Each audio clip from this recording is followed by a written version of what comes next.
And that brings me to the second topic that I would like to talk about. It's not about my book, it's about Haiti. I hope, like you, very concerned about Haiti. Aid is being poured into Haiti, and of course, many of our hearts go to the people of Haiti. It'll be heartless on our part to take the position that people should not be given assistance, of course. But if I apply my own knowledge of aid, we got to look behind that aid.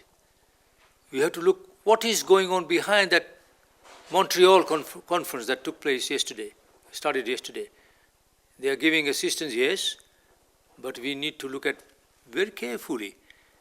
And from where I come from, Africa, I am very suspicious, and I want to talk about Haiti in a minute. I'm no expert on Haiti at all. Some of you no doubt know more than I do about Haiti. I would hope that when the discussion comes, you will shed more light than I can on what's happening on Haiti. I will tell you how I feel about this. One, I think we should not necessarily romanticize about Haiti. Haiti was the first country to have slave rebelling against the domination of, at that time, France, and the first slave colony, the colony that became independent, 1804.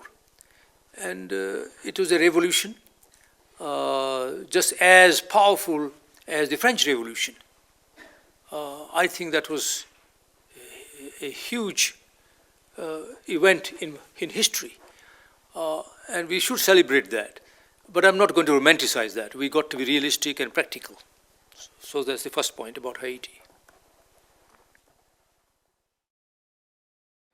Again, there's no time to go into history, but let's bear in mind that that whole island, Hispaniola, got divided into two parts.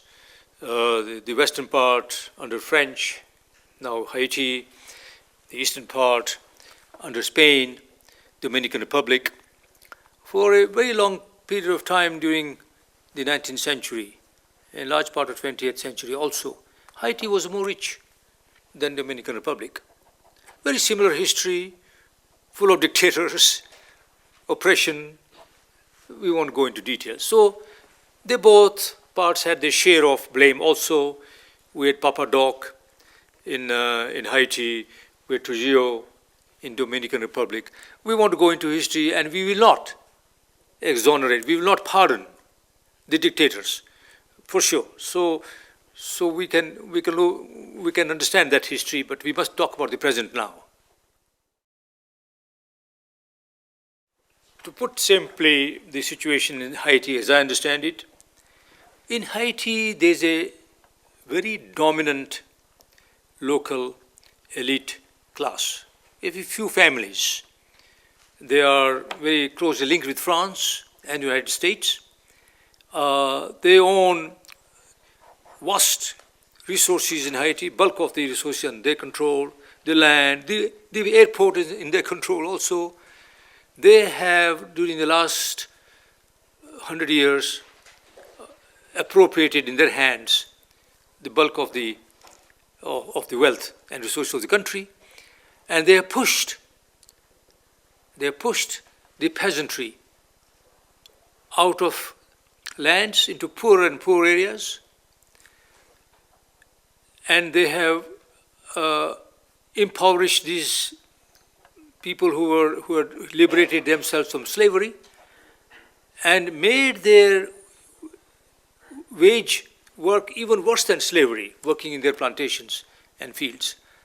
So that's the first part, that it's a country that is dominated by a few families with very close links with France and the United States. The second important point to bear in mind about Haiti is the manner that the the World Bank and the IMF imposed through aid the structural adjustment programs, very similar to the policies they were pushing onto Africa, with very similar kind of effects.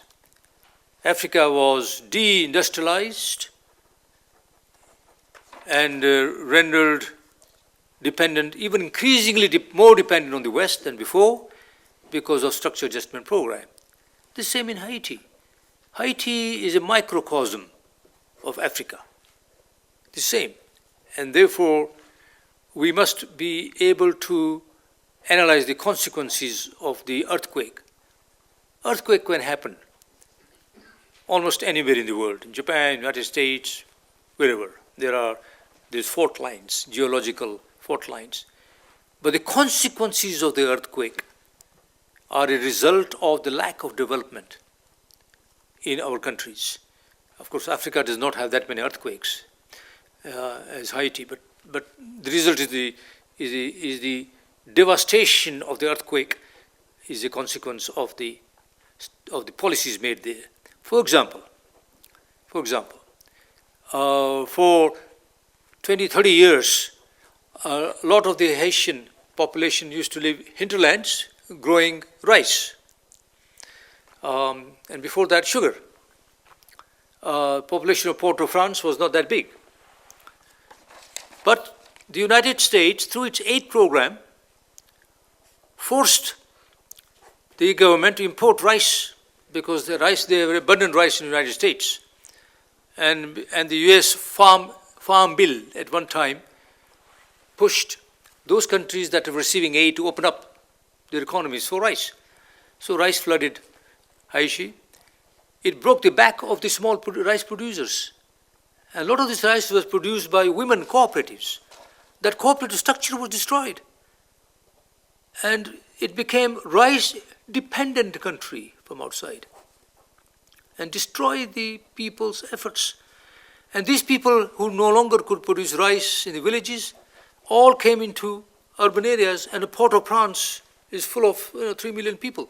So naturally, when the earthquake hit Port-au-Prince, these very people who only 20 years ago were outside were the ones who hit.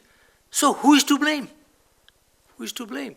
It's not just earthquake, that's true, that's geological phenomenon. But the policies that were forced on Haiti as a result of aid from outside, in my view, is the principal cause of the disaster in Haiti. The person who really challenged both the United States and France and the local bourgeoisie, the local elite class, the few families, were Jean Aristide and Jean-Bertrand Aristide. Now he was voted in power democratically by the poor. He represented those very marginalized, impoverished, oppressed majority. They put him in power. And in 2004, he came out to resist the policies of the World Bank and the IMF. He has resisted structural adjustment program.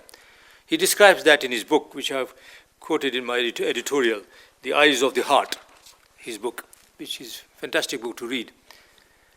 And what happened? He was forced out. He was literally kidnapped, first taken to Jamaica, and then from there to another country in Africa, and finally to South Africa. The very person whom the poor wanted, was thrown out. And now, what we are witnessing in the Montreal conference yesterday, that took place yesterday, for these very people who threw out Aristide, for these very people who did not want the representative of the poor to speak for the poor, they are now suddenly speaking on behalf of the poor. They have no right to speak on behalf of the poor because they have snatched from the poor their own leader, their own democratic process. They have no legitimate right to speak for Haiti. So then the question, what do we do? And that is my third point that I wanted to make today. I am proposing that we create alternative international society.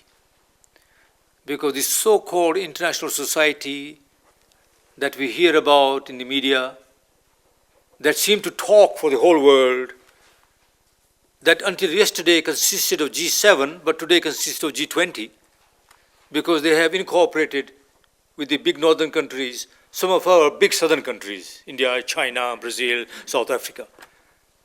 And they speak on behalf of us, the international society. And they say, we have decided this is what we do. Hey, did you consult us? We don't agree with you. This is not what we want. We want the voice of those of us who are outside of that international society.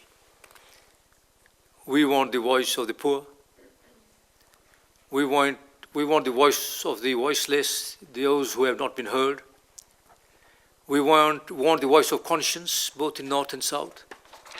We want the voice of solidarity, both North and South. We want an alternative voice. As I'm talking with you, there is a meeting taking place in Porto Alegre, which is about alternative strategies for development. We want to add to that Porto Alegre process by talking about an alternative international society consisting of us. We don't have to constitute itself formally. It can be flexible. In the case of Haiti, the initiative can be taken by NGOs, can be taken by South African government, where Aristide is, can be taken by where I come from, South Central. Form a group, and they would do 5 things, which I'm going to talk in a minute. This is already in the, I don't know whether people have got a copy of this, have they? Yeah, they have. So I won't elaborate on that because you have a copy of that, but I'll just mention some points briefly. Not 5 points, but 6 points. I have 6 points. So I'll talk to these 6 briefly. When I know where I have to intervene. 6 points. Very quickly, you have got in your books. Thank you very much. Well, now that you are equipped with the document, I will summarize the 6 points very quickly in 2 minutes, and then I hope we can have discussion. First point is, unlike what Montreal Conference will do, because Montreal Conference will put power back in the hands of ancien regime in Haiti, we should, if that group can be formed, identify from within the Haitian society groups that are there, salvaging the ruins of the earthquake, helping each other out to self-help groups. They are there. They cannot be denied. They are not recognized, but they are there. We should identify those NGOs who are present in Haiti. So that's the first thing we should do. Second, we should help develop their capacity, the capacity of women's groups there mainly, but self-help groups, in order for them to take charge of the assistance that's being poured so that that is given to where it is needed. Thirdly, we should help them institutionalize their efforts over a longer period of time so that they build their own democratic institutions from below. It will take time, but this is what we should have a longer-term strategy. Fourthly, we should expose the fake solidarity of the Montreal partners. Fifth, we should campaign for demilitarization and occupation of Haiti. That's the first thing that happened. Immediately after the earthquake, the Americans poured in 10,000 troops, closed the ports for 7 days. No aid could come, even by the FAO, Food and Agriculture Organization, because they wanted to take over the security aspect totally. So they highlighted the security aspect. In the televisions, you saw violence, deliberately put on the media in order for them to justify militarization of the situation. Far from that. There may be sporadic violence, yes, but there are also instances of peaceful efforts on the part of the people themselves to look after themselves. And finally, we should join and support those voices amongst the poor who want return of Aristide. He's in South Africa.